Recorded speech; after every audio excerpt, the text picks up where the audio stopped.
Hello, everyone, and welcome. This is day 3 of Getting Results with Herbs, and we're just going to take a few minutes to say hi to everybody before we get started in a couple of minutes. We're 2 minutes away from 1 p.m. our time. It's great to see everyone again. Welcome back. And Dawn from Michigan, and we've got Sandra from Oregon, and Kathy from North Carolina. If you're on Facebook and watching, type in there and say hey, because I just want to see if those comments are coming in okay too. Usually takes a second. And what is the weather in the UK? So we got Cheryl from Anderson, Indiana. Go Hoosiers. I went to IU. And my wife Kimberly was born in Indiana. Yep. Howdy from New York. Not the city state, right? Not the city state, right by the New Jersey line. All right. I'm from Jersey. All right. So here we go. But I've been out here in Washington in the Pacific Northwest for half my life, which is why I have this wonderful accent. All right. We've got Janet from Southeast Oklahoma.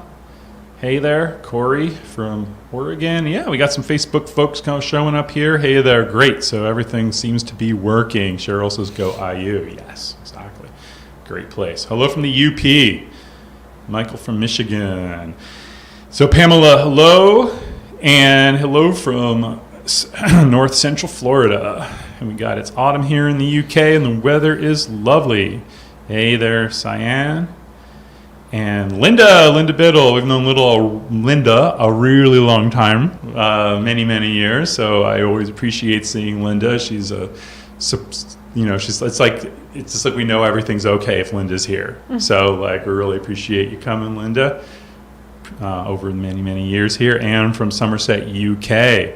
Warm at 20 degrees and cloudy. Well, that sounds cold. The Sand Hills of North Carolina. Cool. So great to see everybody starting to come on here. I know it's Saturday. Thanks for taking your weekend and joining us here. Very excited to have you here. Everyone's starting to log on here. I know it's 1 o'clock. Give it just another second for people to come on. I think people are, it's like weekend. Maybe a little, by now it's like the third day. Everyone's like, just get on there eventually. You know how it is. All right. Another greeting from the UP, David Leonard. We got Tiffany from Salem, and hello, Iris. Good to see you. I wish we could see you. If we could do like a Zoom sometime, we could I don't know how we would do that. We would need all these giant screens to see everyone's faces. That would be kind of interesting to try. New Zealand, Arizona, cool. So, just about getting ready to start. Lots of folks logging on. DC. Iris. Okay. Hello from Kanawha. Keo from Florida. Keolo Fred. Cool. All right, so I think we're going to get started right now because it's 1:01. I'm going to take a sip of water and we are going to get going. Well, everyone, welcome back. It's day 3 of Getting Results with Herbs. I'm John from LearningHerbs. And our guide today is Rosalee de la Forêt, and Rosalee is an herbalist and best-selling author of the books Wild Remedies and Alchemy of Herbs. She's also a professional member of the American Herbalists Guild, international speaker, and it is so amazing to, for the 3rd time in a row, be in the same room, have sharing with us today, Rosalee. Rosalee, how are you? I'm doing well, John. Thanks for the welcome, and hello, everyone. Thanks for being here.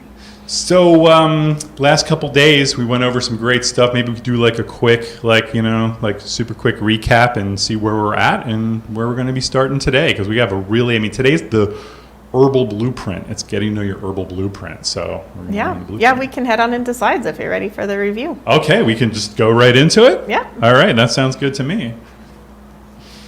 All right, fabulous. Well, here we are, day 3, and I've had so much fun these past few days. So glad you're here. Today's presentation is going to be done in several distinct parts. First, I'm going to do a review of what we've covered so far, but this isn't going to be just a repeat of what we've done. Instead, we're going to take it to that next level. Then after that, I'm going to take a closer look at the herbal flavor wheel. We'll look at each part of the wheel and talk about how it's going to be used as the blueprint for the Getting Results with Herbs online course. And then following that is our grand finale to this entire event. I'll be pulling everything we've been exploring together for a close look at 5 of my favorite herbs. And of course, we'll be looking at those energetically and how they relate to you and your herbal type. So we'll be looking at a spice that helps you better digest nutrients, a true superfood that gives you energy naturally, a fruit that protects your heart and decreases inflammation, and then an herb that soothes stress on frazzled days, and an immune-boosting tonic that will help keep you healthy through the cold and flu season. Okay, let's get into our review. So as someone who's been relying on herbs for 99% of my health needs for the past 20 years, it's surprising when I see statements like this: herbs don't work. I've seen herbs work for myself and for my health clients so many times, it's sometimes hard for me to imagine that people still think that herbs don't work. But I can see that part of this persistent belief may come from someone not knowing how to use herbs well. Because if you don't know how to use the herbs, it's hard to get results from them. Not impossible, but your results won't be consistent. Another reason people may doubt that herbs work is simply due to a lot of opportunistic and slimy marketing out there. There are modern day snake oil sellers who would like you to believe that if you buy their expensive and exotic herb, it's going to cure all your ills. When people mainly get those kinds of messages about herbs, it's no wonder they're a bit suspicious. That's why I'm here teaching about how to get results with herbs. My success is seeing your success. I'm passionate about inspiring people to use herbs in their everyday life, and I know people will keep coming back to herbs when they are getting consistent results. So on day 1, I shared how Western medicine is not the same as herbalism. For example, a common outcome in Western medicine is that you go see a doctor, they give you a diagnosis, and then they give you a pill. And chances are that if 10 people saw the same doctor and were given the same diagnosis, they would walk out with the same pill. But as we've been discussing in herbalism, it's not entirely about the disease that you have. It's about who you are. And that way, a common outcome with herbalism is that 10 different people receive 10 different solutions. Another way of looking at it, when people first get started with herbs, I often hear questions like, what herb do I take instead of blank? Meaning their pharmaceutical pills. So it's an understandable question, but if you want consistent and positive results with herbs, then it's not how I recommend approaching herbalism. Herbs are not the same as pharmaceutical drugs, and you get the best results with herbs when you use the art of herbalism rather than trying to substitute herbs for drugs.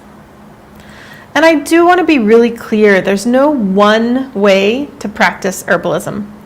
People all over the world have been using herbs for their health for tens of thousands of years. There are countless intricate and nuanced ways to get benefits from herbs. I went to herbal schools for 8 years, and after that, I never stopped learning. There's always more to learn. A lot of my formal years of studying was in the realm of clinical help, working with people one-on-one who had serious health problems, who needed someone to help them along their healing path. And I loved doing that kind of service. But over time, I began to realize something. Easily 85% of our health issues are something that we can take care of at home using herbs and other natural remedies.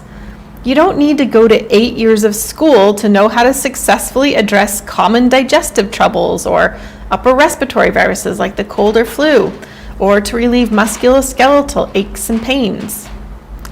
But while you don't need 8 years of school to figure out common simple things, if you approach herbs in a sloppy way, you probably won't get the results you're looking for. Here's a common experience people have when they start to use herbs. They have a health issue. Let's say it's bloating and pain after a meal. So they go to their search engine and they type, what herbs are good for digestion? I did this search, and here's an article that I found. Yikes! The #1 herb listed is senna, which is a cathartic laxative, which is really intense. So if someone came to me with digestive issues or even constipation, that would never be the first herb that I gave them. Not only does it provoke explosive results, there is a pun intended there, senna is also habit forming. Senna, it's not a bad herb. I'm not saying, this is a bad herb that no one should take ever, but that it's definitely not my first choice. And what you can see about this list is that it's simply that. It's a list. There's nothing about who these herbs are good for, and there's no information about how exactly you take them. What herbal preparation do you use? What is the dosage? How frequently do you take it? For how long do you take it? So if you've been with me these past few days, then I'm guessing you can see the context for what we've been covering. Who you choose herbs for is so important, and that's why we began this training earlier on Thursday by pointing out you are definitely unique.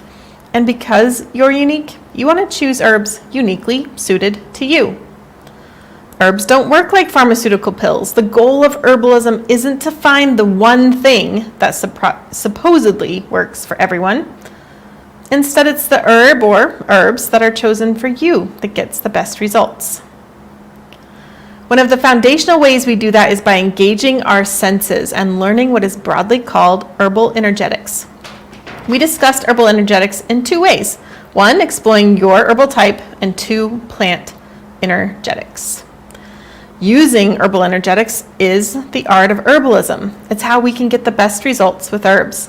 In order to fully get herbal energetics, we use our senses to experience the herbs and how they work in our bodies. Let's think about our tasting experience, where we tasted 2 pungent herbs, ginger and peppermint. On paper, a list of what these fabulous herbs can do is remarkably similar. They both can relieve pain, address headaches, stimulate digestion, they can relieve sinus and lung congestion, and they both support a healthy fever process. But relying on this list is exactly what we don't want to do, because it's not just what an herb does, but how it does it. Yesterday, the majority of experiences that we had through that tasting experience found that ginger was warming and peppermint was cooling.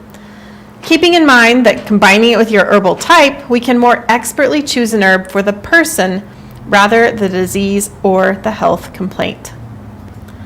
So that's why we want to ditch the list-based learning and turn towards sense-based learning, which helps you to choose high-quality herbs, choose the best herbal preparation like a tea or a tincture or an infused oil, and to determine the best dosage for you, including how long and frequently you take it. And perhaps the most important part of all of this is that you are learning how to refine your abilities. So the end result isn't that you rely on this outsourced information, whether it's your own browser searches or it's crowdsourced advice on social media, or even experts like me. Instead, you're building experiences and wisdom within you. And at this point, I also want to be clear, I'm not talking about serious health complications like heart failure or stage 4 cancer. Herbs can definitely be a gift during those times of complex health challenges, but it's always best to work directly with an experienced practitioner so that you can get the care that you really need. Instead, my teachings are about all the healing abilities of herbs for your common health complaints, things that most people reach for over-the-counter medicines for. I've taught thousands of students herbal energetics, and what I hear time and time again is that they went from feeling overwhelmed and uncertain about how to choose herbs to feeling confident about which herbs to choose. Okay, I'm going to hand things over to John for a moment and get set up so that we can look at the chart together. All right. Hello, everyone. How you doing? So we're just about to get to the chart here and look at the flavor wheel, but I just wanted to mention one thing. We are going to talk a little bit later about getting results with herbs, the course, so you can hold your questions about what's next after today. I talked about that yesterday. But just one thing I wanted to mention is that some folks were we're like, so I'm going to put it right here. The URL is resultswithherbs.com. Now I'm so sorry, but some folks were putting the results with herbs in like a Google browser or something, and it wasn't coming up because it's actually a URL. So like in the place where you put a web address, like google.com or amazon.com, type there resultswithherbs.com. And then the information about the course as well as signing up for it are right there. If that was confusing to you, you can do that right now in a new browser window. But if you're totally perplexed as to what I'm talking about, I'm going to talk about the course in a little bit. So for now, I just wanted to do that while we were having a second for Rosalee to change positions, because now she's standing up by the flavor wheel. Yay, we're here. Hi. This is different little setup, but we wanted to show you the flavor wheel on this wonderful large chart that we have here. So the herbal flavor wheel really is the blueprint or outline to everything we're going to cover in the Getting Results with Herbs online course. So I want to go over it and show you all the different parts and how to think about using it. So of course, in the center here, we have the 5 tastes of herbal medicine. I'm going to talk about each one of those more specifically in just a bit. These are 5 tastes, and it's kind of like the first classification system that we're looking at when we're talking about herbs energetically. So we have pungent, salty, sour, bitter, and sweet. So that's the first ring in the middle there. So in this way, we're working from the inside out. Then along this next ring, we have common chemical constituents. And it is pretty fascinating to me that there are common chemical constituents found within each taste. So for example, in the sour taste, there's things like vitamin C. Most of you probably know that vitamin C, like oranges or rose hips even, has that sour taste to it. Or with the pungent taste, yesterday when we tasted ginger and peppermint, had those aromatic essential oils. Well, essential oils are often found within the pungent taste. The next ring after that is our herbal energetics. And this is, of course, what we've been looking at and working with a lot these past few days. And you can see that here I've listed them as both their cool or hot or dry or moist all around here. And one question that came up while we were looking at this is somebody said, where's the warm and moist herbs? They do exist, but they aren't as common. And what this wheel is doing is we're going to be looking specifically at each one of these herbs within this. And we're also going to talk about like combining herbs, because sometimes we can rely on one herb for its warming qualities and another herb for its moistening qualities. So we can do herbal formulations like that. So yeah, these are the herbal energetics ring there. And you'll see that within each taste, there tends to be a particular energetic quality. So you see in bitter, like most bitter herbs tend to be cool, for example. All right, then this next ring, second to last, is our Western medicine herbal actions. And this is like, things really come to life here, because when we study these within the Getting Results with Herbs course, we're not going to be just looking at these as like definitions on paper, right? That's what you often see, like in books, it'll say something like, astringent herb tightens and tones. That's all it says. But we're going to be really looking at that energetically. How does that feel? Because we don't want to just memorize, right? We're never really into like simply memorizing something. We really want to feel it and embody it so we really get it. All right, so those are our Western herbalism herbal actions. And we'll be spending a lot of time in the course looking at all of those and seeing how they relate to our health complaints, and how we can work with herbs in that way. Then, of course, the last wheel, the last section, is our herbs. And every single herb that you see on this chart is going to be in depth in the course. And so there's going to be monographs, but also I've created tasting experiences and recipes for every single herb. Because it really is, again, not that memorizing herbs, memorizing, like we said before, of like memorizing that turmeric does 100 different things. That's not what we want to do. We want to really feel the herbs in our body so that we really know them.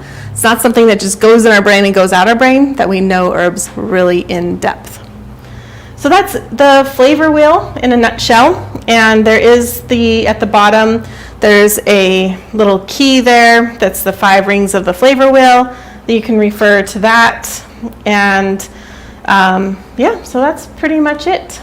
Of course, you could always, if you're wondering about these particular herbs, you could work from the outside in to get an idea about them. But the idea is that these are classified from the flavors, from the tastes, and moving outwards. All right. Well, John's going to move back over, and I'm just going to be, oh, there you are. Great. Thought I was going to have to do more Vanna Whiting over there, but. So I just want to put up here that Cora says here, oh my gosh, did you knit that sweater too? I did. All right. I did. Okay. In my favorite color, so pink forever. Let's see here. All right, so there's some great comments coming in here, and that was great. Thank you very much, Rosalee. And so let's see here. What should you do if there's an adverse reaction to a specific herbs? I just put that one up, but is that something you can answer right now? Sure. So that's a great question, and definitely if you have an adverse reaction to an herb, you want to avoid it, right? We're not trying to force someone to take something that doesn't work for them. I will say that one thing that I commonly recommend is that when people are first trying herbs, sometimes they think that an herb caused the problem when it didn't, simply because it's new. So I've seen that time and time again. Someone will they'll have a new herb in their tea for breakfast, and then they get a headache that day, and they'll be like, oh, that herb caused my headache. But, there's so many reasons for headaches. Maybe they didn't sleep well that night. Maybe they had a really tense day, and they have muscular tension. Maybe they have sinus pressure. I don't know. Maybe the pollution is bad in their city that day. Maybe there's wildfire smoke. There's just so many reasons for a headache. And so we can't, just because we try something new and it gives an adverse effect, we can't really always attribute that. So what I recommend in that situation is to try something 3 times. This is, of course, if it's a mild reaction, right? If somebody has a very, their throat closes up, which is, rarely happens, not wanting to worry anybody, but I'm just saying if you had something very severe happen, then you want to use more caution. But for those, I think it might have caused a headache, or I think it might have given me the hiccups or something, you want to try it a few times, see if it works. Now, of course, over time, and this might be the case for Pamela, is that they know without a doubt that an herb causes an adverse effect. Definitely you want to use a different one. And that's actually one of the big teachings in the course is I have a whole bonus handout on how to work with substituting herbs, because I really like the way Pamela put this question, because it is this open-ended, and it's a great teaching question. What I'll often see people do is they'll say, I can't have garlic. What herb should I take instead of garlic? Well, gosh, garlic, such an amazing plant. It is one that's in the course, and garlic has so many gifts. Some people work with garlic because it helps to address cholesterol levels. Some people work with garlic because it promotes digestion. Some people work with garlic to help clear their sinuses. So when someone says, what should I take instead of garlic? I'm kind of well, why are you taking it? What is your intention, etc. So that can be a little bit more complicated. So there is teachings in the course about how to find herbal substitutes, basically, for when plants don't always get along with you. Do we have Let's see. more? All right. Will we only be using 18 herbs when treating an issue? Yeah, good question. So this course is about 18 herbs, but the point of it is that you get to learn new skills and techniques using these 18 herbs as your guide that then can be extrapolated and a part of your everyday life as you expand into other ideas. I think maybe the camera's on you. All right. The camera could be on me. Sorry about that. I'm dealing with some audio issues that I'm trying to fix. Oh, so, yes. Thanks, John, for doing all that behind the scenes. You sound great, though. Oh, great. I'll just keep going. You just then. keep talking. So the point is that we're developing skills with a non-overwhelming amount of herbs, so we can fine tune those skills. But it's not that then only going to be about those plants. Then we'll be able to expand beyond that. All right.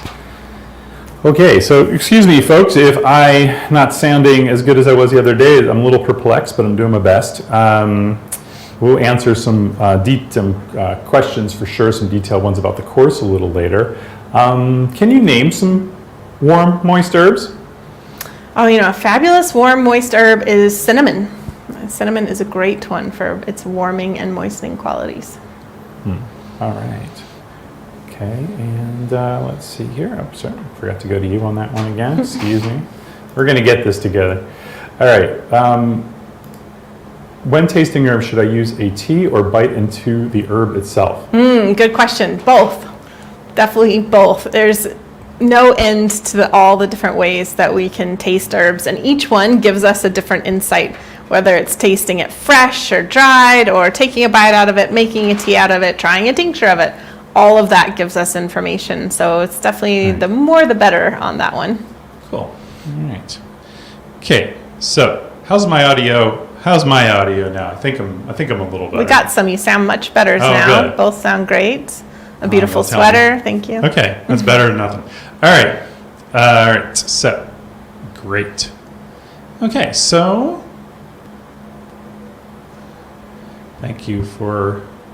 Yes, that was a nice sweater comment right there.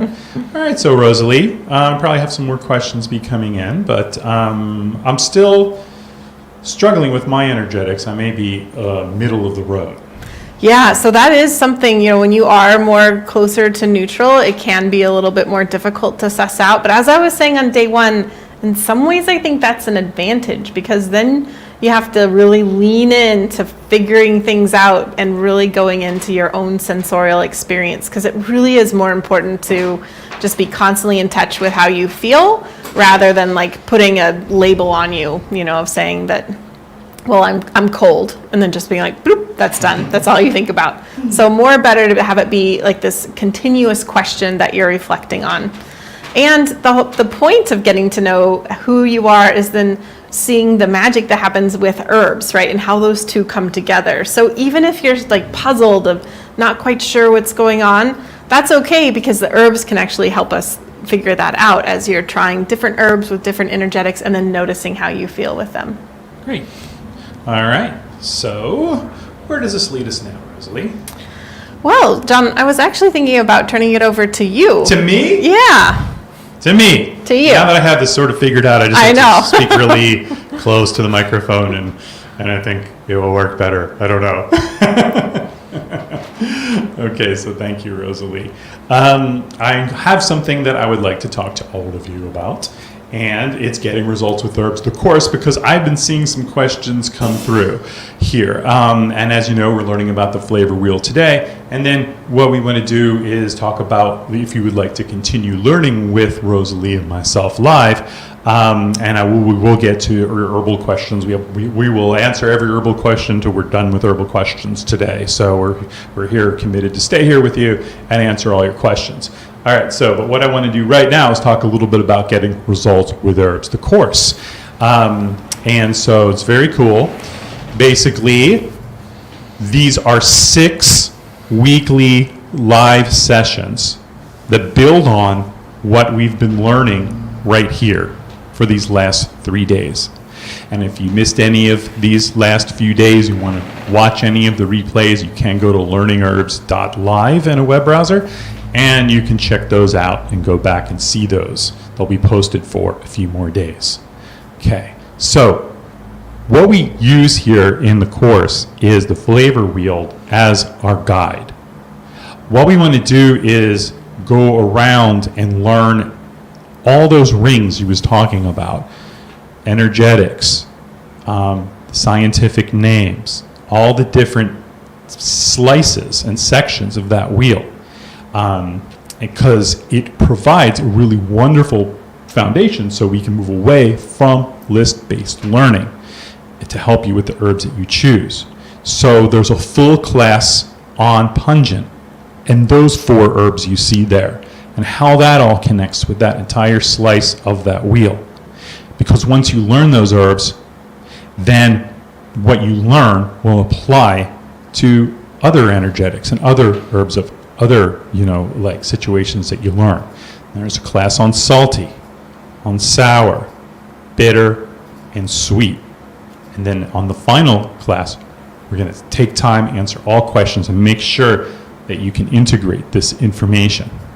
So each class has an in-depth lesson, like what you're learning today, or even more so, actually. So you really understand that. And then you do that with the tasting experience, which is why we did that yesterday with peppermint and ginger, because we want to give you that, go, wow, I can sort of understand what pungent is now, how it feels in my mouth, how it feels in my body. I'm going to do that with every herb. And then, of course, there's a live Q&A with Rosalee. So how we learn that is that after each class, so we finish the pungent class, for example, then we will release recipes for each of the pungent herbs, okay? And then you're going to do that as we go around the wheel. So you're going to have at least 18 recipes that are going to help you really understand each of these energetics. And it's not just salty, it's not just pungent, but what does it feel when it's dry or warm or moistening? How to put all of that together. So we learn by doing. And then you might think, okay, say it's lemon balm, for example. Okay, I taste that, I get that. I want to learn what everyone's saying about it, what's in the books, what should I remember, what should I know about it? And then Rosalee has these very in-depth monographs that are exclusive to her. She's written them and updated them for this course. So you get those as well. It's like an herbal book in itself. By the time you're finished, you're like, wow, and from the perspective of in-depth understanding of the taste. Now, this is designed to feel simple and works with anyone's schedule. You're going to work with us live, and we're going to take it step by step, recipe by recipe. And by the end of 6 weeks, you will understand what all this really means and how it fits together. So they're Tuesdays. We do these on Tuesdays, starting October 5th at 1 o'clock Pacific. That may not work for some of you, but it's okay because, of course, replays will be posted. And you may want your question asked on the next one. So let's say pungent's next, and you're just like, I have a question about this herb. You can ask that in advance, and Rosalee will take questions that are submitted in advance, and along with those of you who are live. And but you saw how fun it was there to be live yesterday to share experience. If you can do that, great. But if you can't, it's okay because you're going to be able to access it anytime. So I want to tell you about a couple bonuses before I get to some frequently asked questions because I see some of those coming up. So bonuses, for each taste, you'll get a special ebook that Rosalee has written in the past. Like there's herbal bitters, where she has 12 of her favorite bitters recipes, nourishing herbal infusions for salty, and then special ebooks on ginger and astragalus and elderberry to talk about pungent, more about pungent, sweet, and sour respectively. You go deep dive into those. It's a really cool ebook she made. Also, like we talked about, like what about other herbs? What about other herbs that aren't on the wheel, right? So once you learn the basic and foundations here, which is how this course is designed, so you really get it, then you can look at this 21 pages of herbal energetics that Rosalee has put together, and you can line that up with other books, other things, and then you're going to see that as well. Because, we could put 18 herbs on the wheel, we could put 50 herbs on the wheel, we could zoom in or zoom out or whatever and put 1,000 herbs on the wheel. It's okay. The wheel is a tool, it's a teaching tool, and that's what we're using for this. Like, it's basically like the entire course is going to fill in the whole chart, the whole blueprint. We started this whole journey with, talking about your herbal type. And so Rosalee has a brand new video to go deeper in that. And you're going to go through that first, that video before we start. So you can access that right away, like today, right after you join. And then you can look through those handouts and that so you understand that. And that's a good place to start. And that's in there as well. Okay, so now I'm going to put some frequently asked questions on there. So I'm going to I think I'm going to try to put myself on the screen too, if I can. Yeah, I can have slides and me. But I'm trying to get close to the microphone. Cool. So the frequently asked questions that we have here, because I know some of them are coming up, is, again, when do classes start? Again, that's 6 Tuesdays, and it'll be starting October 5th.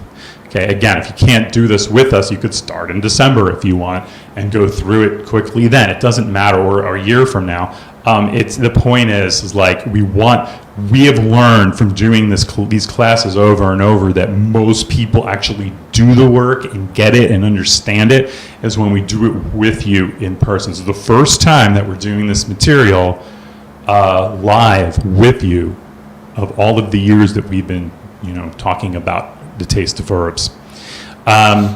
So do I have to attend live? Again, I'm just saying this again because sometimes people don't go, yeah, I get it, is that there are replays and you can ask questions. Do we ever lose access?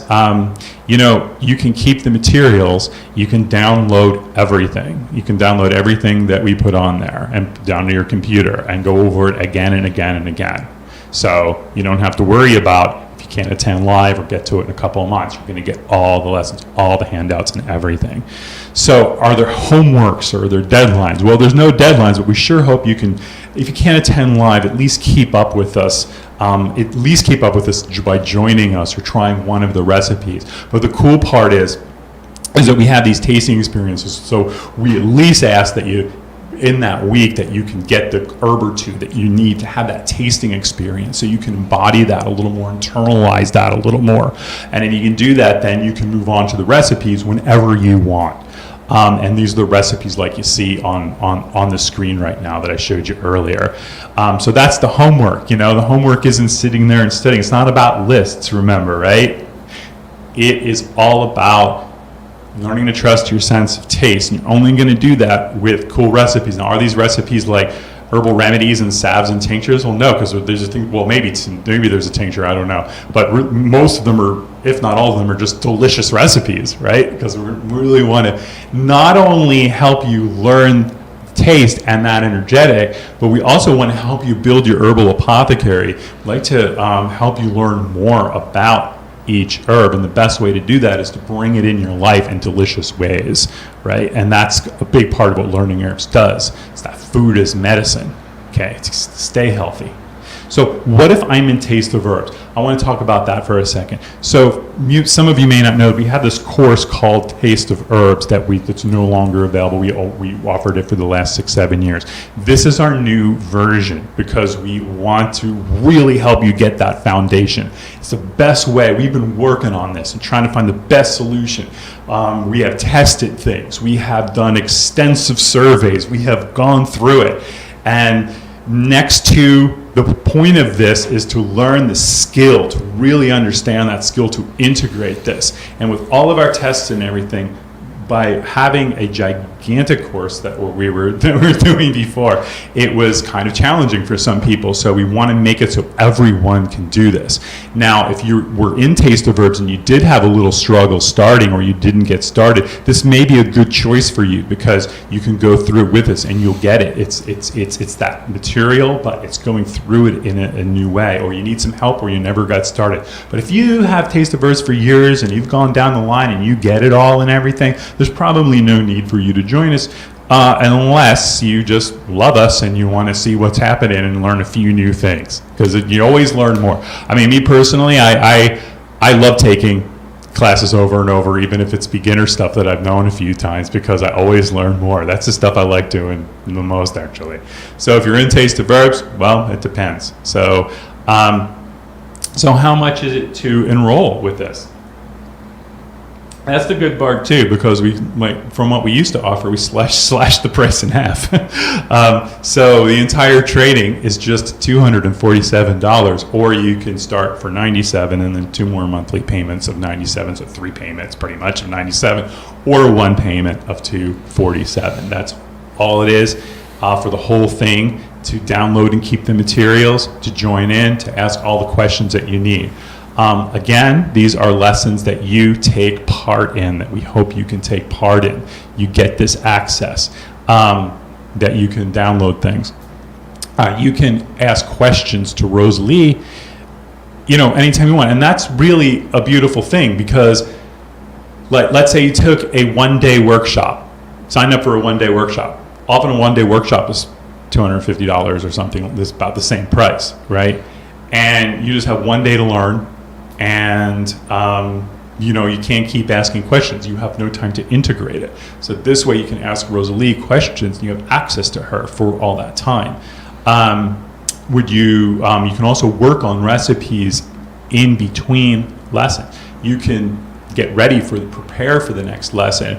You can have time to integrate high quality handouts that we're giving you. These recipes are tested. These monographs are in depth. So we're providing like in a class. This if you printed all this out, it would be like a book, a little book, and you get all that with it. So it's like we're guiding you through this whole process.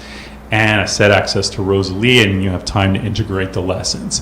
And you know what? If you sign up and start, and it's 1 week down the line, or 2 weeks, or it's like even a month and a half from now, and you're like, this isn't for me, just ask us and we'll refund you. There's no risk. LearningHerbs, we've been around since 2005.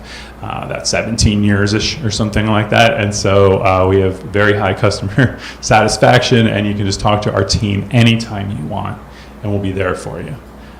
Spaces are limited. This is a live thing that we're doing, and we're going to start soon. So if you're interested, just sign up today. It's just way easier while you're thinking about it. And where to do that is Results with Herbs. You might have missed me, you've heard me before. Someone actually just asked a question before I get to this. Anyone who were in any of our classes that you've had before, like Taste of Herbs, you can always access that forever. All right, so to join us, visit resultswithherbs.com. That's in a new browser window. Go in a new browser window, type in resultswithherbs.com.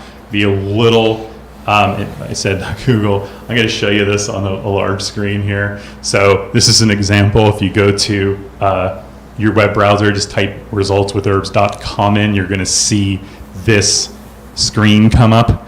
And it's going to, on the left side, is going to tell you what's in the course. And on the right side, you can put in your information there. It's all digital. We don't ship you anything. So you can access it and look at stuff right away. And in fact, all these replays that we've been doing these last few days, they're not going to be available forever, but are going to make them available inside the course portal. You can go back and look at these anytime you want. There's also other really cool bonuses in there, but there's a lot in there that we put in there, but I don't need to go into that right now. Rosalee, I'm missing anything really cool that you can think of? I'm just trying to think, I know there's a lot. I would say that because this is a live class and we only do it once a year, that people can register now until Wednesday, and then after that, it's going to be gone for a year. I saw a couple of questions of can you offer it in a month? But with this live class, we're doing it now, and we'll do again some other time. But for right now, it's just now. Right, exactly. And there was a couple of questions here too that I work full time, so live classes do not work. The recordings are difficult because I can't ask questions. Well, this is cool. This is what we're doing this time, is that let's say you listen to one of them before the next class. There's a button in the course portal, and you can submit a question to Rosalee, and she will answer it on the live. So it's okay if you can't make it live, because we make sure that everyone has a way to ask questions. And that's something I think pretty unique to us that we do. So we do want to make sure, so thank you for that. You will be able to ask questions all during it. And there are ways to keep asking questions and having discussions. We kind of keep it a surprise bonus, but once you join within a day, you're going to find out a really cool, magical way that you can have discussions with everybody in the course. And also a way for the longer term that Rosalee will pop in. And she pops in every once in a while, but you can help each other out, ask questions, and the herbalists can help. And I don't want to give that one away, talk about it, but that is in there. So in this was actually a question yesterday, and I answered it incorrectly, so thanks for bringing it up. We have some person on here from Alaska, and we're asking about, like, sometimes there's not enough for herbs to get before the course starts. Now, the first, on pungent, on the first lesson, we're going to be using, I believe, Rosalee, like stuff from the supermarket, right? You're going to start right away. So within 2 weeks, all you're going to need is, I think, garlic, ginger, things you can get from the supermarket for a taste. And other ones, like I think in salty, for example, there's nettle I believe is in there. But you're going to have plenty of time. So what you do first is we have a list of of what you need for all the tasting experiences. So you can literally start out by going right in and go, here's my shopping list for these, besides garlic and ginger, the other 4 tasting glasses, and order that stuff up in a way that will get to you the best. So we want to make sure that everyone can participate, and we did think of that. So thank you for bringing that up. I'm pretty sure it's going to work out for you. And even if you don't do the tasting experiences right away, and you can't get to it till a month or 2 from now, you can still watch it and then order those things and do them with us. And then for the recipes, you can do them anytime you want along with us as we're going, or you could do them after. It's all, but these 18 herbs, you're going to know them and you're going to understand their energetics and then how it connects and where you can go from there to learn about energetics with other herbs as well. So, Rosalee, what do you think? Thanks, John. Yeah, great questions, everyone. And maybe it's time to jump back into our lesson for a bit. Yeah, okay. And then I know there's lots of questions being asked for the course, but let's go back to the lesson and we'll ask more for the course. But meanwhile, just so you know, again, it's resultswithherbs.com. You can go and join right now, or even just pop open a new window right now on your computer and check it out while you're listening to us. But we'll get more back to that. Meanwhile, I'm going to turn it back over to Rosalee. Do we have slides? We got slides. Woo! Thanks, John. All right. Well, we've been exploring herbal energetics these past few days, really leading up to this, taste. So everything really centers around taste as one of our most important senses for getting to know plants. There are 5 main taste categories, and I'm going to be talking about each one of them and then looking at an herb that captures the meaning of that taste. So I already went over these, but we are going to do a spice that helps you digest nutrients, a true superfood that gives you energy naturally, a fruit that protects your heart and decreases inflammation, an herb to soothe and stress on frazzled days, and an immune-boosting tonic herb to help keep you healthy through the cold and flu season. All right, let's begin our taste explorations with the pungent taste. It's kind of a strange word, pungent. Some of you might immediately begin thinking of the pungency of a skunk, but that's not what I mean. So let's define pungent. Herbs that are considered to have a pungent taste are often aromatic. They are high in essential oils.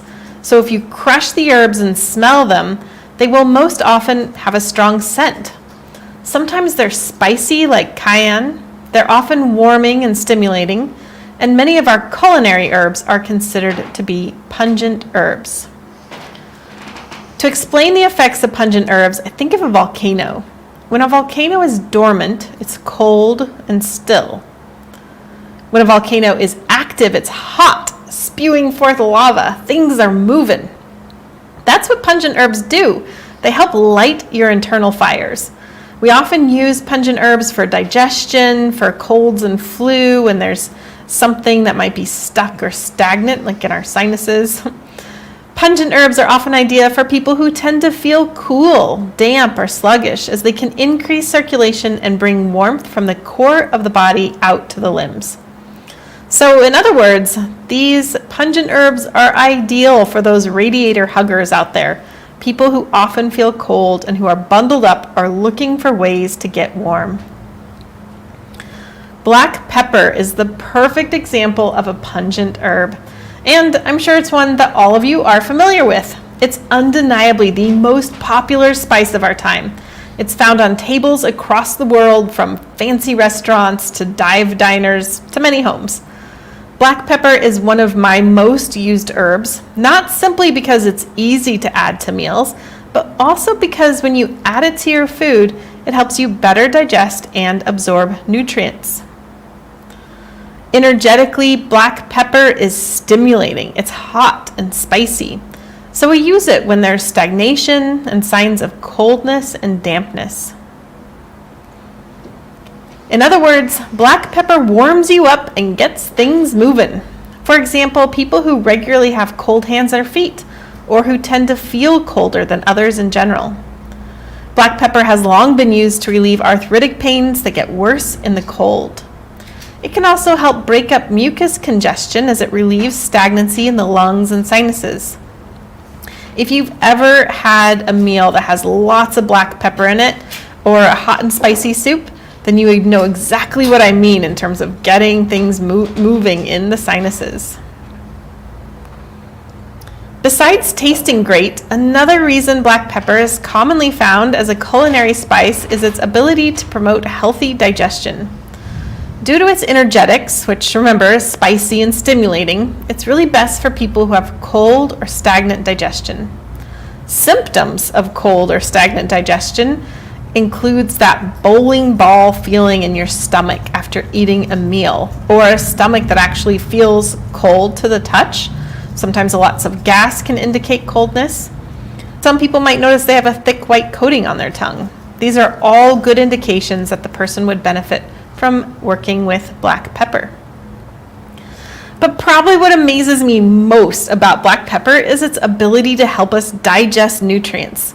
Simply by adding black pepper to your meals, it helps you absorb your food better. And this is due to multiple factors, such as it being a circulatory stimulant that helps transport nutrients around your body, and its ability to increase blood supply to the gastrointestinal tract, thus promoting digestion. So basically, using black pepper with your meals is like getting a bigger bang for your buck, in that you're getting more out of the food you're already eating. It's sometimes even added to herbal formulas as a way to help increase the bioavailability of the herbs. Herbalists, as well as many holistically minded health practitioners, believe that poor digestion is often the root of disease. If we aren't able to absorb the nutrients we eat, how can we have good health? Simply adding black pepper to your meals is one way to promote good digestion, which can have benefits for overall health.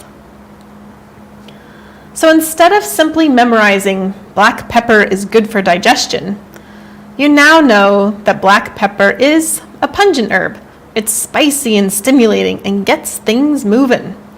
It's also ideal for people who feel cold and sluggish.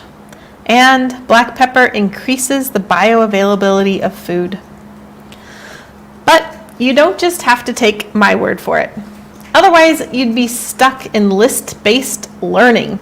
And we want to be exploring with our senses. So the best way to do that is to try tasting black pepper in many different shapes and forms. Sense-based learning really comes alive when you taste the herbs and experience how they make you feel. And as you create those herbal experiences through the tasting of the herbs, you will be deepening your knowledge in a way that's unforgettable. One last thing about black pepper. So remember in the beginning of the pungent taste, I used the analogy about a dormant and active volcano. Well, you might be wondering, well, what if you have digestive issues, but your symptoms aren't feelings of being cold and sluggish? What if you have fast metabolism and more issues with heat, say heartburn? Well, in that case, black pepper probably wouldn't be your best choice, especially in larger dosages. So that's why you choose black pepper for the person, not simply for digestion in general. For the Getting Results with Herbs online course, we're going to be looking at 4 of my favorite pungent herbs, including garlic, ginger, turmeric, and the lovely rosemary. All right, next up is the salty taste. So not all herbs that are classified as salty taste like table salt. Certainly seaweed does, but more often salty herbs have a rich mineral taste like kale. That's because these herbs are often high in minerals like magnesium, calcium, and phosphorus. These are the nutrients are the building blocks of our own tissues And working with these herbs regularly can have astounding results on our hair, skin, and bones. Let's take nettle as an example. Stinging nettle, sometimes just called nettle, is a deeply nourishing herb that frequently grows in the northern hemisphere. Wherever it grows, it's used as food and medicine.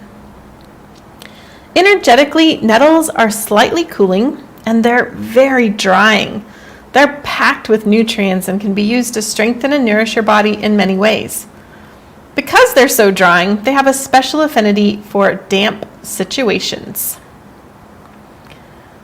One of the simplest ways to enjoy nettle's gifts is to drink a strong tea with it daily.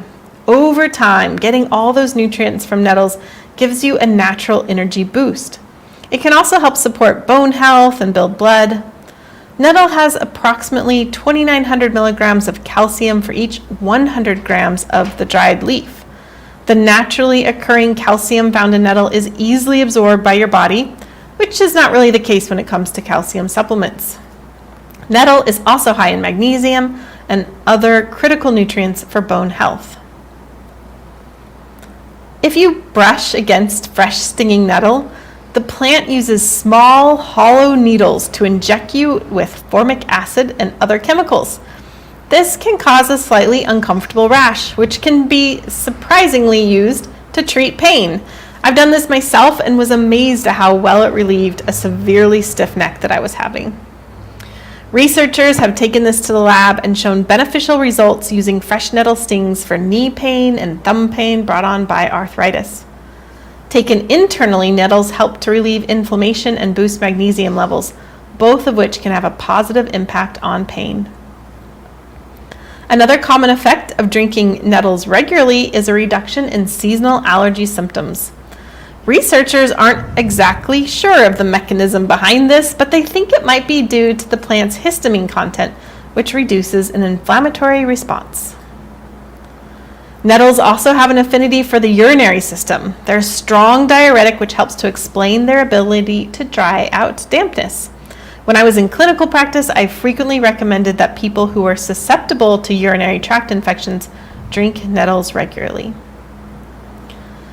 Part of the joy of nettles is the many ways that we can enjoy working with it, especially because it makes all sorts of delicious food. When working with nettle as medicine, each herbal preparation has its own gifts and benefits, and I'm excited to be diving into this deeper in the Getting Results with Herbs course.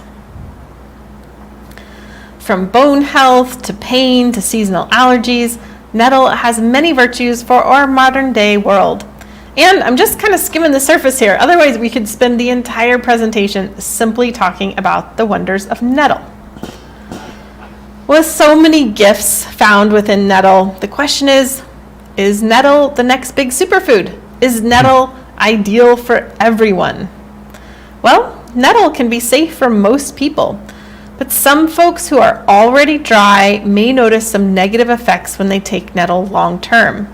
The most common symptoms for dry people are noticing that their hair and skin are becoming even drier, or maybe that they're getting headaches. So some folks might have to avoid this herb or take it in smaller amounts because of its drying properties. Sometimes we can also work with herbal formulations to help with it as well. If nettle isn't too drying for you and you decide to work with it, then I also want to warn you that another common side effect of regularly drinking nettle tea is faster growing, strong, healthy hair. This might mean that you're going to have to spend additional money on getting more frequent haircuts. You'll probably need to factor in additional time to brush your thicker hair, but to be fair, most people don't really complain about these side effects. All right, you now know that stinging nettles are a salty herb that's nutrient dense, commonly used for increasing energy naturally and for supporting healthy bones, teeth, and hair, and very drying, therefore ideal for people who tend towards dampness. Within the Getting Results with Herbs online course, we talk about seaweed. We're going to do an even deeper look at nettles and also another favorite nourishing plant, oats and milky oats. All I'm going to look at one more taste and then we'll take a break for questions, see how y'all are doing before I head into the last two flavors. Ooh. So this one is sour. Sour wakes up our senses. I mean, imagine biting into a lemon, right? Wow. They enliven digestion and they're often filled with antioxidants and flavonoids, which can modulate inflammation. The sour taste is filled with a wide range of tastes, from the puckering sour of lemon to the sweet sour of many fruits. Herbs within the sour taste are often strong protectors. For example, elderberries, bilberries, and blueberries protect our eyes. The sour herb that I'm going to highlight today is one of my favorites and an herb that I work with almost every single day. I once asked a group of herbalists to tell me the first herb they thought of for the heart. Out of the 153 people who responded, 93 chose hawthorn. In the past handful of decades, scientists have studied hawthorn's ability to decrease blood pressure, reduce cholesterol levels, and improve quality of life for those with heart disease. Most of these studies have shown significant benefits. With heart disease being the #1 cause of death in the United States for many populations, it's surprising to me that more people don't know about hawthorn. As you'll see, hawthorn is an herb that almost anyone can benefit from. Energetically, hawthorn is neutral to cooling in nature. It's somewhat astringent and very phytonutrient rich. Hawthorn is especially high in antioxidants that have been shown to modulate chronic inflammation. Western medicine likes to separate the physical functions of the heart from the emotional feelings of the heart, as if that were even possible. Herbalists use hawthorn to support the physical heart as well as to nourish and protect the emotional heart. I'm sure hawthorn couldn't tell you the difference between the two, but what I mean by that is hawthorn has clear benefits on the heart's physical function. It can decrease high blood pressure, modulate inflammation, reduce imbalanced cholesterol levels, etc. People without heart disease can also take hawthorn simply to maintain their healthy heart function. But we also work with hawthorn for the emotional heart when someone is heartbroken, when they're experiencing heartache, when they're going through a heart-wrenching time. All indications for hawthorn. While healthy people can take hawthorn simply to further support their heart, large studies done over the years have shown that hawthorn offers many benefits for people who already have mild to moderate heart disease. Studies have shown improvement for ankle edema, general cardiac performance, including reduced blood pressure, fatigue, pain with increased exertion, and palpitations. So, hawthorn's amazing. How does it work? Well, like most herbs, hawthorn works in numerous and complex ways, many of which we don't understand. However, one important factor is hawthorn's high flavonoid content. Heart disease is often related to inflammation, and regularly eating herbs and foods high in flavonoids has been shown to decrease inflammation and oxidative stress. In Chinese medicine, they work with the berries for stagnant digestion. Enjoying a bit of hawthorn liqueur after dinner is a great way to support the heart and promote digestion. I also include hawthorn berries in my bitters blends when I typically enjoy them before meals, just for another aspect of increased better digestion. So hawthorn is great for most people, but there are some considerations that I want to put out there just so keep everyone safe. People taking heart medications such as digitalis and beta blockers should consult with an experienced practitioner before taking hawthorn. Large dosages of the leaf and flower may cause stomach upset in some individuals, but if that happens, you can just take less. Also, hawthorn should not be used with people who have diastolic congestive heart failure. All right, you now know that hawthorn is a sour herb rich in antioxidants, is ideal for people with chronic inflammation, especially related to heart health, and it can also be worked with to promote digestion. Within the Getting Results with Herbs course, we're going to be talking about 4 different sour herbs, including lemon balm, rose, elderberries, and schisandra. So before we break for live video, I want to discuss how the energetics of plants are always on a scale. So we did discuss this in regards to your personal energetics, and the same thing applies here.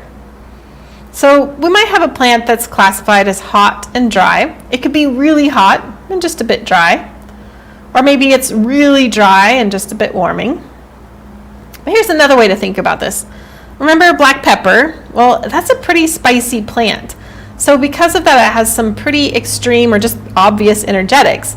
If you chewed up several large peppercorns at once, so you just like threw them in your mouth and started chewing, you would instantly feel how spicy that is in your mouth. Your sinuses may start to run, etc. Remember, it's a pungent herb, it gets things moving. This makes black pepper ideal for when you feel cold and stagnant. If somebody's already feeling hot, black pepper might not be the best choice. We also discussed this with nettles, which are very drying, ideal for dampness, but might cause some trouble with someone who is already too dry. The thing about hawthorn is that overall it's fairly neutral. Because of that, most people can enjoy it regularly without experiencing strong energetic adverse effects. Hawthorn is really gentle for most folks, but it's a powerful protector of the heart. So I think this is an herb that most people could benefit from using regularly. All right, just a quick review. We began with the spicy and stimulating taste of pungent and looked closely at how black pepper can enhance your digestion and get things moving. Then we looked at the nutrient-dense qualities of the salty taste and saw how nettles can be used for practically everything, including better energy and stronger, healthier hair and bones. Then we looked at the protective antioxidant qualities of the sour taste and saw how hawthorn is a powerful herb for the heart. In the next section, we're going to talk about the last two tastes, but right now let's take a break and go back to live video. Hello. Hello. How are ya? I should put up here for folks so they, at any point when they want to join us, I put a little thing up in the top left. They can just go to resultswithherbs.com at any point when you want to join us, or you can even check out what's in it and everything right there on that page. Remember, you have to put resultswithherbs.com in a URL, not just put it into Google. All right, so there you go. We got some questions. Great. Let's see.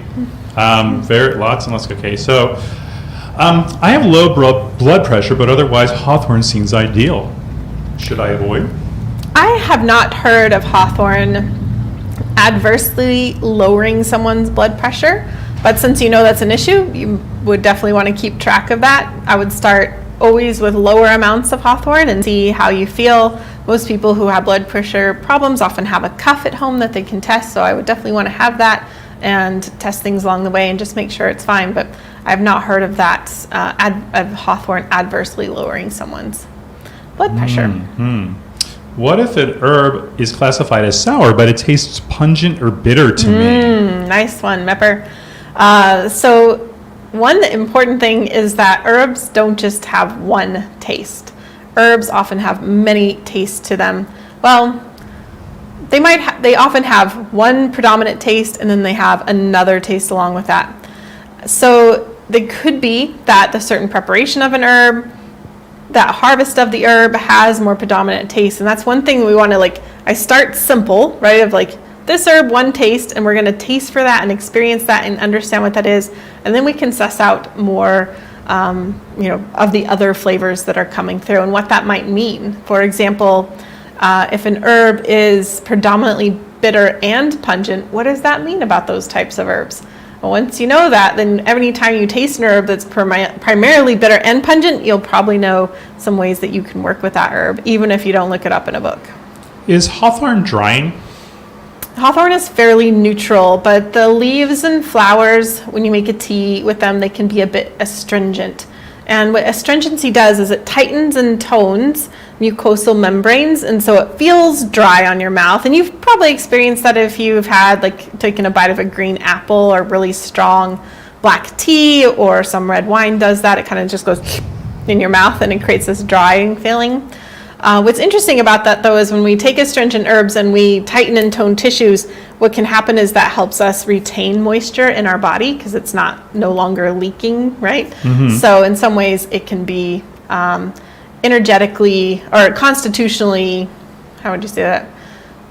The secondary effect is actually moistening, even though locally it feels drying. Okay. And does it matter what species of hawthorn? Most hawthorn species are used the same and interchangeably, and a lot of them are hybridized, so sometimes it's hard to tell what species you have. Okay. There are ones that are predominantly studied, but I haven't heard ever of someone saying like, oh, this particular species is not medicinal. Cool. What part of the hawthorn have you been talking about? So the leaves, the flowers, and the berries are all worked with as medicine. Okay. So there's a question about nettle. Can nettle tea be enjoyed both hot and cold? Yes. All right. And let's see.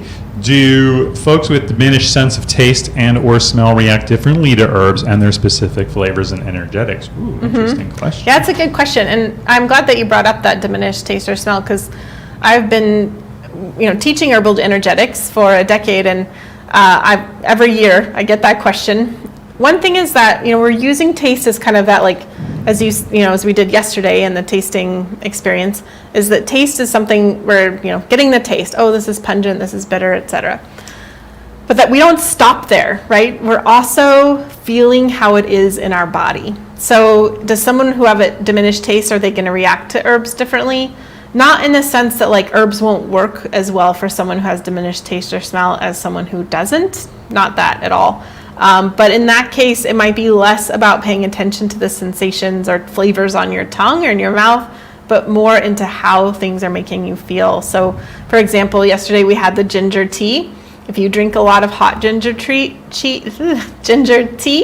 I promise you're going to feel that through your whole body, right? It doesn't like just begin and end in your mouth. There's a whole sensorial exploration to go along with that. And there was a nettle question that Sarah's asked a couple times, which finally, thanks for asking that again. Does nettle have protein? If so, how much? Nettle has a lot of protein. In fact, I've read that it's the highest protein containing plant out there. Off the top of my head, I don't know how much it has, like per whatever, but it is very high in protein. Let's see. No, we didn't get to bitters yet, but we'll probably talk about that. We're going to find a good bitters recipe for digestion.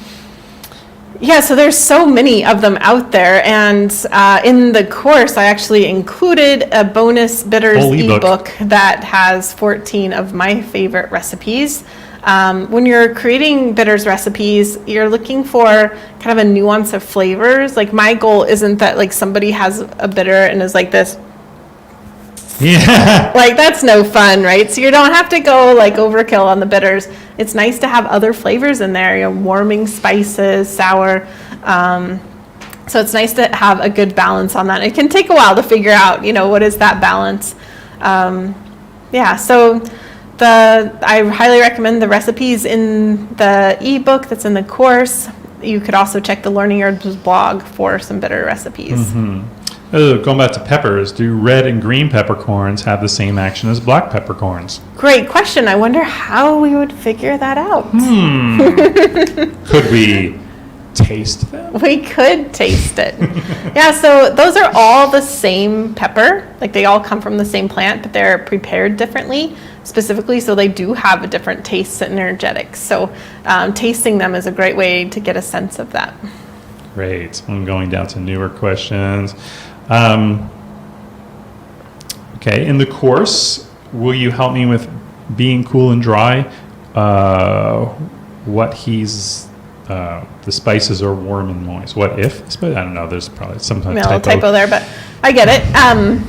Actually, the very first thing you do in the course is watch a video on your herbal type that's a little bit more in-depth than what we've done here live, and then there's a handout that is specifically about like living constitutionally and how, what herbs to choose, activities to choose, etc. if you're cold and dry or warm and moist or whatever. So all of that that's like the number one first thing we do, and we use that as a starting place. Then we go deeper and deeper in with the herbs throughout the course. Another question about the course: is the course more for using herbs in foods or making tinctures, etc.? Both. Yes. Absolutely. Yeah, that's a kind of a simple answer, but yes, yeah. I think like the more we can bring herbs into our life, the better. I'm definitely not someone who's all about only using herbs as tinctures or only using teas or even only doing food, right? We want to have all the different ways. And that's one of the big things within the course that we do is actually understanding how things change energetically and differently if we're taking them as a tincture or a tea or in our food. Because that's not all the same. It's the same herb, but that different preparation really changes things. So that's something we're going to be looking at a lot, especially in the live tastings. Sarah asked, can you make hawthorn cold tea blend, or should you drink it hot? Well, so the hot water actually helps to break open cell walls and better extracts things, which isn't to say that you could never do a cold, but you're probably going to be getting less of a medicinal quality there. And that is for specifically the leaves and the flowers. The berries will need even more coaxing to get the goods out of them. And how I know that is by tasting them. It's very obvious when you have a hawthorn berry tea versus a hawthorn berry decoction, what one you want to choose if you want proper medicine. Cool. And I'm putting this question up here because it's Sue asked, are there any herbs to discuss today suggest are good for weight loss, and it's more just that, what herb is good for blank that you talked about the other day, and I thought maybe that would just, before we move on to the next section, it would be good just to revisit that. Sure, yeah. So the thing is, we're all so varied and different that what herb is good for blank issue is really it's such a limiting way to approach herbs that, sometimes things work and sometimes things don't.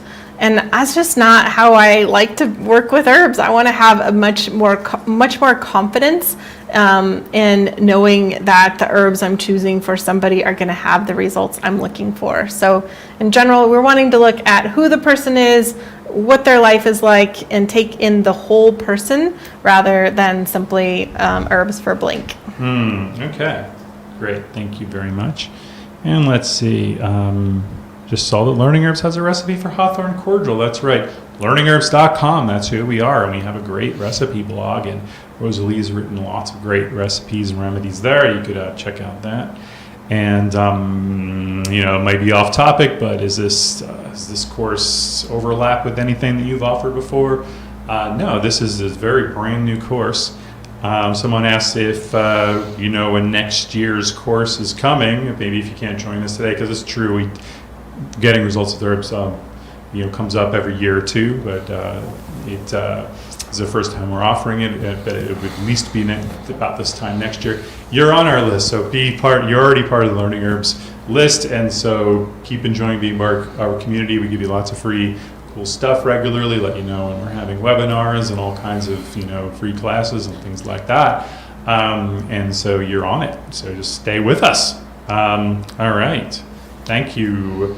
LearningHerbs.com is a great resource. Thank you for this level's, you're welcome. We appreciate the kind words.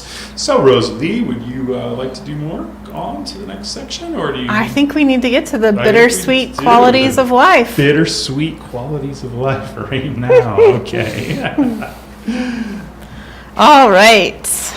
Bitter. Bitter, bitter, bitter. This is easily one of the most important tastes in herbal medicine, and many of our favorite herbs, like dandelion, have some degree of bitterness. But let's be honest, the bitter taste is one that most people love to hate. We despise the bitter taste so much, we've essentially bred it out from most of our foods. For example, there are so many wonderful kinds of lettuce out there, many of them with a slightly bitter taste. But yet most restaurants serve a very bland iceberg lettuce. But bitters are making a comeback, and not just with herbalists, but with chefs and even bartenders. And while we're beginning to appreciate the nuance of bitter flavors in our foods, herbalists know how incredibly important bitter herbs can be. That's because the bitter flavor enhances digestion, increasing a wide range of digestive secretions that help us to break down everything from carbohydrates to proteins to fats. The bitter flavor also enhances your immune systems and can soothe your nervous system. Bitter herbs have a lot in common with pungent herbs. However, they differ in very significant ways. While pungent herbs are warming and stimulating and are best used for symptoms of cold and damp, most bitter herbs are cooling in nature and are best used for symptoms of heat. A great example of this is skullcap. Skullcap is cooling and relaxing and is often best for those with signs of heat and excitation. This can manifest in different ways, but some common characteristics include people who are easily overheated, who are more irritable in hot weather, who tend to have type A personalities, a red tongue, possibly with a yellow coating, and a fast pulse. Skullcap relaxes and replenishes the nervous system. We work with it for stress-related anxiety, panic attacks, and muscle tension. But rather than give you a list of uses, I think the best way to describe it is something like this. Do you ever have those days where you feel like this? You're frazzled, you've been running around, going this way and that, your thoughts are muddled, and you know it's just a matter of time before that one little thing sets you off. Well, this is a skullcap kind of day. To be fair, skullcap isn't going to make your boss more sensible or your kids less rowdy or the metro less crowded, but it can help soothe your nervous system so that your experience is more like this. And one of skullcap's gifts is that it can do this without making you drowsy or sleepy. So it can be used during the day's hectic moments. So thinking energetically, do you remember how we saw how pungent herbs can stimulate, invigorate, and get things moving when we're too cold or stagnant? Well, the bitter taste has the opposite approach. It's often ideal when things are too fired up, too stimulated. We can use bitter herbs to calm things down. Because skullcap is relaxing to the nervous system, it can also be used to relax muscle tension like tight shoulders and a tight neck. Some herbalists even use it as a topical massage oil, and it's also taken internally to calm involuntary muscle twitching. All right, you now know that skullcap is a bitter herb that relaxes the nervous system, ideal for people who are burnt out, frazzled, or have signs of heat and overstimulation, and a great excuse for showing cat photos. In the Getting Results with Herbs course, we take a deeper look at bitter herbs with artichoke leaf, one of my favorites, dandelion, cacao, and chamomile. All right, the final taste is one we love to love, sweet. The sweet taste is about nourishment. And just like the salty taste doesn't really mean it tastes like table salt, the sweet taste isn't always about honey and sugar. These herbs are often high in sweet constituents, such as carbohydrates and polysaccharides, which give them a sweetish taste. Sweet herbs can be demulcent, soothing tissues with their gooey, slimy nature. They can also modulate the immune system and are often used to improve immunity. Many of our building and adaptogen herbs are considered to be sweet, harking back to that deep nourishment that is the sweet taste. Well, so far we've explored the spicy qualities of black pepper, the mineral-rich leaves of nettle, the fruits of hawthorn, and the relaxing qualities of skullcap. So now let's dive into the earth to see the rooty gifts of astragalus. Astragalus originally comes to us from Asia and is a beloved herb of many Western herbalists. We work with the roots of astragalus specifically, and you'll often find them sold in long strips like you see on the right there. You know, nettle took us on this whirlwind tour of the many gifts that it has. Well, astragalus is a bit different in that it really shines as an herb that excels in one area. It builds and nourishes the immune system. Energetically, it's slightly warming and slightly drying.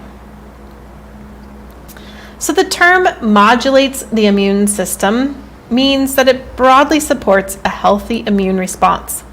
It's not an immune stimulant, so instead of poking the immune system into action, it's really building and nourishing it all around over time. Astragalus is also an adaptogen, which means it broadly supports overall health. Astragalus is safe for most people, even for many folks who have autoimmune concerns. Astragalus is a wonderful root to add to your diet or your herbal regimen if you frequently catch colds or get the flu. I also use it a lot for people with seasonal allergies. I also will use it for people who have autoimmune conditions like rheumatoid arthritis, and even for those people who have a lot of adult onset food sensitivities. All of those ailments might look to be really broad or just random, but they often have a root cause of poor immune system function. So you can see that while astragalus doesn't have a huge list of benefits in the same way that nettle does, it still affects us on many levels. Astragalus can also help build energy levels. A double-blind, randomized, controlled preliminary study in patients with post-stroke fatigue found that astragalus can improve fatigue, cognitive functioning, social functioning, and global quality of life scores. When buying astragalus, you can often find it in these long slices, which I like to use for cooking because you can easily remove them. They don't really become edible. You can also find astragalus in small slices. It could be shredded. You can even find it as a powder. You want to avoid using astragalus that comes as long, thick roots that look like a tongue depressor and have a strong yellow color, because it's been found that many of those roots have actually had yellow dyes added to them.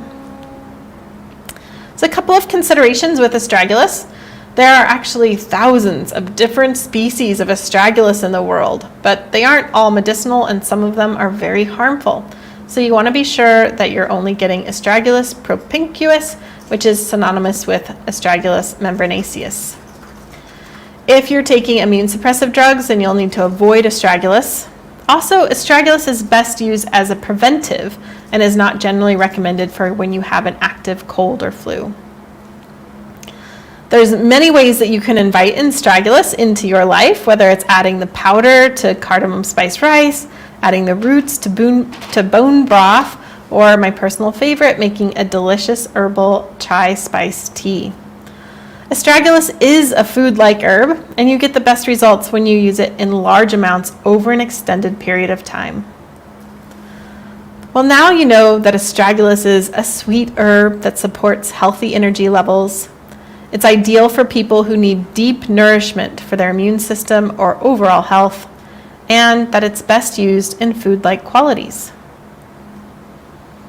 Within the Getting Results with Herbs online course, we're going to look even deeper at astragalus. We're also going to talk about ashwagandha, another favorite, and those wonderful slimy demulcent qualities of marshmallow.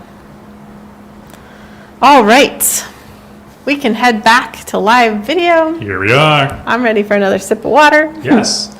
And I'll put this back on because remember, everybody, it's about results, getting results with herbs, results.com, resultswithherbs.com. Put that in a new browser and you can join us for this live class. I mean, we are continuing this class. So you get an idea what Rosalee sharing today with herbs, what classes will be like, and how you'll integrate this information with the tasting experience, and of course being able to ask Rosalee questions just like you are right now. And speaking of which, I wonder if there are some questions. Let's see, there are lots of questions here. So astragalus sounds great, but is it warming and drying, which might exacerbate a warm, dry constitution? Will you consider substitutes for astragalus? Well, so a couple of responses to that. One is that astragalus is like a little bit warming, a little bit drying. I actually saw another comment that someone said, I thought it was moistening. When herbs are really close to neutral, you get more and more disagreements from herbalists about which category they fall in. But because the astragalus is fairly neutral and really doesn't have a strong energetic profile, then it's going to be okay for most people. The other thing that I'm really going to promote a lot within the course is that when we're students, which we all are, and we're wondering about an herb and we want to experience it and embody it and know how it feels, we can't limit our experiences based on philosophical reasonings. By which I mean, if you are warm and dry, and there's an herb out there that's warm and dry, within a student capacity, I say you still taste it and you still work with it a little bit so you can see is it actually going to exacerbate your warmth and dryness? Maybe it doesn't, or maybe it does in a particular way. But when we're talking about these adverse effects of herbs, especially energetically, we're talking like if something overly dries you out, like you might have a dry mouth for a little bit, or you might notice your skin's a little bit dry. But these are things that we can easily recover from and are just kind of maybe like a very minor thing to pay attention to, especially in smaller amounts and for shorter periods of time. Of course, I would never recommend that somebody is warm and dry. For example, take a whole bunch of herbs for a long period of time that are very warming and drying, right? Because that's the whole point of this, right? Is we don't want to do something like that. But in the student capacity, we try it a little bit. We see how it goes because we want to learn about it. So I never want to see someone saying like, oh, I can't have that because of this. I would say try it first and see if that's actually true. And Karen shares where you are presenting these herbs makes learning about them so fun. Thank you. Thank you. Thanks, Karen. Glad you're having a good time. Is astragalus safe for all age groups? It is, yeah. This is a very building, nourishing food-like herb, and traditionally, in China, it's put into foods for the whole family. Let's see. Do you know if cat's ear flowers and roots can be used the same as dandelion flowers and roots? So that's a great question on a couple of levels. One is that I'm pretty sure I know what you mean by cat's ear, but there's actually many plants out there called cat's ear. So when we talk about plants and are wondering about a specific one, it's really important to use the botanical names so that we know, because maybe what I think of as cat's ear is not at all what you're thinking of as cat's ear. So that's just kind of like a larger picture answer there. And then my other response to that would be, if I did know what you're talking about, I've heard of people using them somewhat similarly, but they are very different plants. So I would want to get to know cat's ear a lot better. And it doesn't grow near me, so it's not something I have a lot of experience with. Diana asks, can someone recovering from open heart surgery benefit from astragalus use, like as in a tonic? Astragalus does have benefits for the heart, and that, like, immediately I have a bunch of questions in my mind, like, when was the surgery? Was it yesterday? Was it 3 years ago? It says recovering from, so probably wasn't 3 years ago, but I just really want to know more. When we get to more complex things like that, then that's when it's best to work with a practitioner, someone who can say, I've worked with 20 people recovering from open heart surgery, and this is what I found is generally helpful. And because they get to know the person as an individual, they can also say, what they would try specifically for that person. So in that case, I'd say it's a more complex thing that deserves a visit with a practitioner and one-on-one. Back to skullcap, is the tea the best way to get that herb in? Good question. Yeah, so the tea and the tincture are very different, and they have different gifts to them. The tincture can be really convenient, especially if you're putting it in your pocket or your purse or your backpack and having it with you throughout the day. The tincture works great for that because it's convenient. The tea can actually be a bit more sedative in nature, and you have to make it pretty strong. So for a lot of people, the tea is not super fun because it can be pretty bitter and also be a bit sedative as well. How much of a difference is there nutritionally between swallowing a capsule full of an herb versus drinking tea with that herb, or just chewing and swallowing the herb? I missed that yesterday. If Rosalee already covered this, thank you. I get called rosemary a lot. It's a wonderful herb or person to be confused with. So that's a really excellent question. And it really comes down to dosage. Well, it comes down to a couple things, but really down to dosage. Because you think about when we make a tea out of nettle, we're often using like an ounce of the dried herb, which is like this much. I'm like, not kidding, that much. Not this much, right? That much.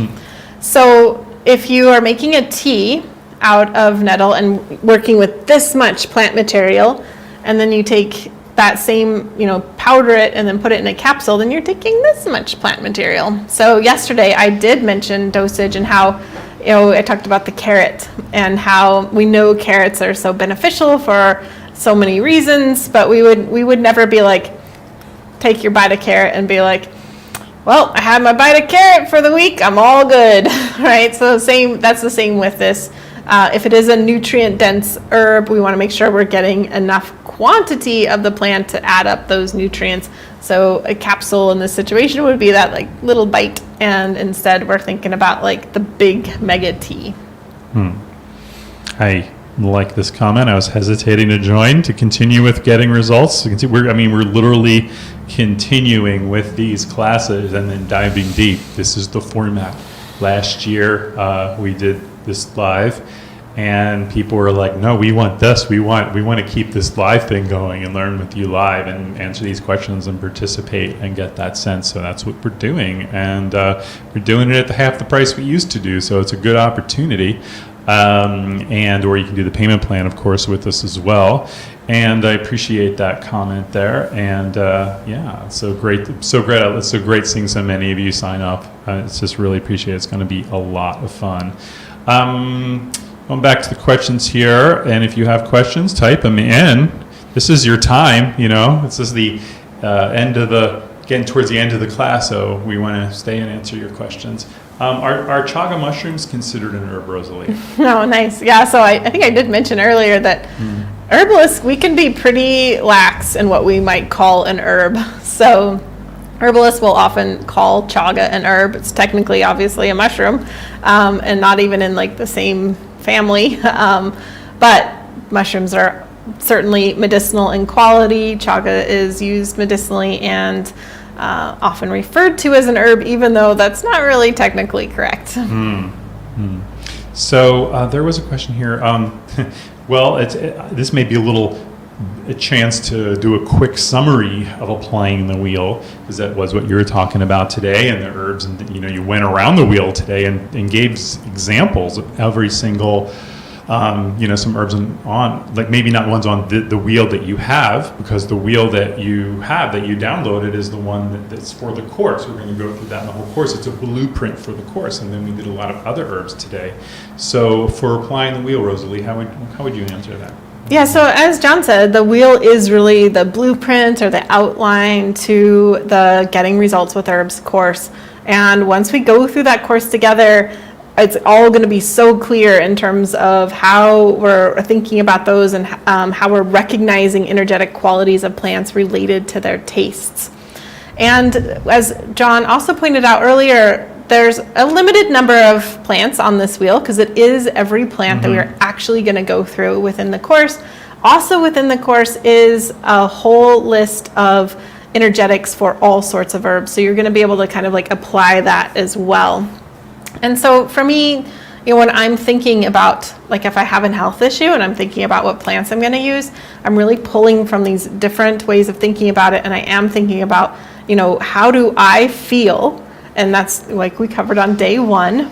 And then from that, what herbs am I looking for that match that? And I do think of it through this classification system of taste and energetics and herbal actions as well.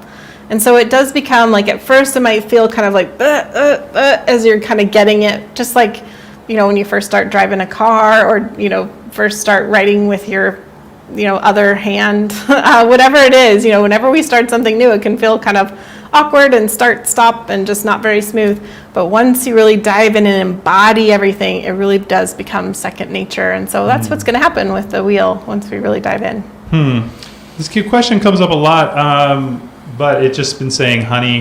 Now, honey with herbs, it's not very a detailed question, but I guess she means, can you put honey with herbs? I'm getting this. I saw a comment earlier about wondering, like, what if you add honey to a bitter herb? Like, does that negate the bitter qualities of the herb? And the answer is no. Generally, if you have a bitter tea and you add honey to it, or any kind of preparation that's bitter and you add honey to it, that generally doesn't get rid of the bitter taste. And it just has now it has a sweet and bitter taste, so it doesn't negate it or make it bad or anything like that. It just adds another level to it, that something to keep in mind. And thanks to Hani for answering some folks' questions on there. And Pamela Lynn, thanks, very fun. Thank you very much. And let's see, how often Can you use uva ursi for bladder infections, say 3 to 4 times per year? Use it for a week at a time? It really depends on the person and how much they're using. I would definitely, uva ursi is not an herb I would want to take every day, all year long. There is some concerns there, but yeah, I guess in my mind, all these other questions come up, like why is the person needing to use uva ursi that many times in a year? Like, that's kind of a red flag. And but yeah, it really depends on the person, the quantity of the herb, what's going on with the person, etc. So no hard and fast rules there in my book. Someone asked me about Learning Herbs' herbal kit. Does it go along with the course? The herbal kit it shows you how to make tinctures, salve, that sort of thing. Gives you the materials and supplies. We've been offering that since we started in 2005. Surely will help. You learn some basics of medicine making, but it's not really part of this course. But what we do have for you is when you order Getting Results with Herbs, we have a really cool offer for folks. And if you're new to medicine making, if that's new to you, like you haven't made a tincture or syrup, and that's something you'd like to get into that does work really well with Getting Results. But if you're at a point right now where you're brand new to herbs, technically there's really nothing else you need to get right now. I mean, you can you can just do this and get a good sense for the herbs and all. And then take it from there. I think taking it one step at a time is a great idea. Keeping it simple. And Tammy's grateful for the abundance of information on our blog. Thank you so much. We've been doing that for, 17 years. A lot of folks thanking us. Thank you. Really appreciate. So Rosalee, can you take skullcap in large amounts over a long period of time? Yeah, so again, not a firm rule on that, but I like that question creates other questions in my mind. What is a large amount? Who is the person? Is skullcap benefiting from them? And so it is a good match. Is there something else that maybe could be helping them so that they aren't relying on skullcap primarily for a long period of time? So all those questions pop up into my head. I don't know of any problems with taking skullcap for a long period of time. A lot of people do have an affinity for it and turn to it often. But again, not quite sure about what large amounts means. And I think it's always just a good idea to check in with yourself and see, is this a good plan for me? Is this herb working in the way that I would like it to? Am I really addressing everything I need to address, etc.? So Tiffany asks, is the course, in the course, are the herbs, should you get them whole, fresh, powdered, or, what kind of seaweed, that sort of thing? Because we tell you everything exactly what to get and what you'll need. So shopping lists, we include shopping lists with every recipe as well. So all that information is given so you're not confused. And if you do have any confusion or questions, you can just, ask Rosalee on the lives or, submit a question and then those will be answered for you. So hope that helps. Thank you, Linda, our old friend Linda. It's always worth tuning into your stuff. I've learned so much that I found here. Thank you very much, Linda. Appreciate that. It's always good to see you again. Appreciate that. And let's see. Thank you, John and Rosalee. Thank you, everybody. Thank you. Oh, and comment on one of your Cooling Inflammation students. The live question and answer opportunities really upped the educational value of the course. It was well worth it, and she's signed up for this course. Welcome, thanks, Leslie. Yeah, thanks for joining me again. Yeah. It'd be a pleasure to have you there. Thank you so much, Marie. So it seems like, Rosalee, that we're kind of getting to the end of the questions here. Do we have, what do you think we should do right now? Are we wrap it up? I think we're wrapping it up. We've put in a good amount of time. I know I'm really grateful for all of you for hanging out with us for so long and all the different offerings we had for you today. As parting thoughts, before I hand it over to John, is I just really want to encourage you all to get your senses involved when it comes to plants and to really be aware of that tendency for us to look at the lists and try to memorize, and then all of the overwhelm and confusion that comes from that. So if there's, if you're going to take the one simple thing away from today, it's that really get to taste your herbs, pay attention to how you feel. And, today I was thinking, I woke up and I was like, oh, it's day 3. And I had this moment of kind of like sadness of like, oh, we work so hard and for so long to make this all happen. And then it's just like, whew, it goes by so fast.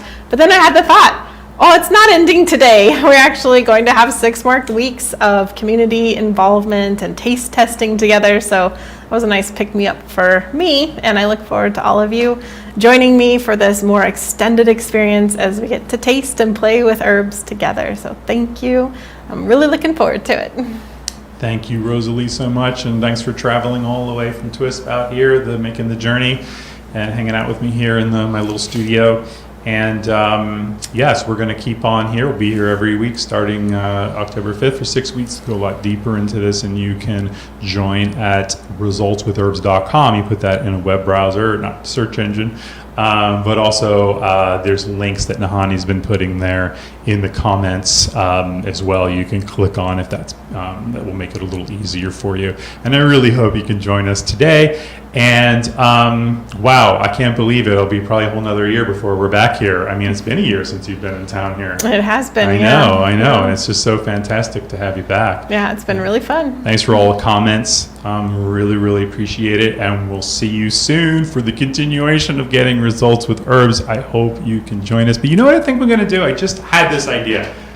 because I have this feature here where I can put this little commercial that I made. Let's see if I can do it. Share and that, and then we can go out with that. So let's see, video file. It's not very what do you call it? Elegant ending, as you'd say here, but I know that I have this somewhere. Let's see, put that on there, and I'm just going to click this and keep going. Okay, this is awesome. All right, so we'll give say wave with Rosalee one more time, and see you all later. And bye, everyone. We'll see you soon. Thank you very much for being with us. Herbs don't work. That's what people think, because they're often trying to find that one magic herb to match up with their ailment, like some sort of herbal vending machine, and that's not how you use herbs. I mean, yeah, you've probably had a cup of chamomile and felt more relaxed, or a cup of coffee and felt more amped.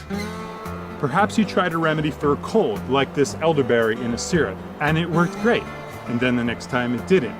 Honestly, sometimes choosing an herb for a remedy can be like shooting an arrow blindfolded.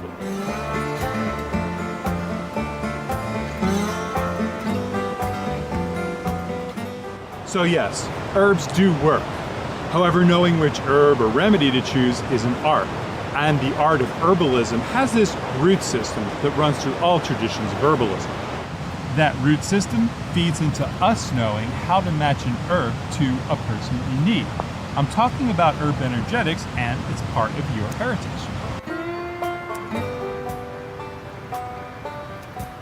And like your ancestors, you can easily use your sense of taste to understand herbs and unlock the secret language.